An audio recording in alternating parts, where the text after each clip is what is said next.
2022 বৰ্ষৰ অন্তিমটো চন্দ্ৰগ্ৰহণ 8 নৱেম্বৰত হ'ব অন্তিম তথা দ্বিতীয়টো চন্দ্ৰগ্ৰহণ পুনৰ এক বিৰল মহাজাগতিক পৰিঘটনাৰ সাক্ষী হৈ ৰব সমগ্ৰ বিশ্ব ভাৰততো দৃশ্যমান হ'ব এই গ্ৰহণ 8 নৱেম্বৰত হ'বলগীয়া এই গ্ৰহণ বিশ্বৰ কিছু প্ৰান্তত আংশিকভাৱে আৰু কিছু প্ৰান্তত পূৰ্ণ চন্দ্ৰগ্ৰহণ দৃশ্যমান হ'ব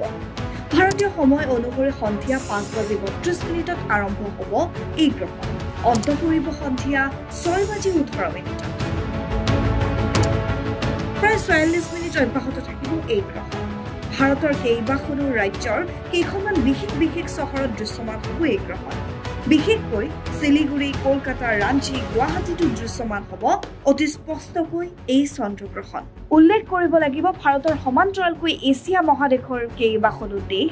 দক্ষিণ পূব ইউৰোপ অষ্ট্ৰেলিয়া উত্তৰ তথা দক্ষিণ আমেৰিকাতো পূৰ্ণ চন্দ্ৰগ্ৰহণ দৃশ্যমান হ'ব অতি স্পষ্ট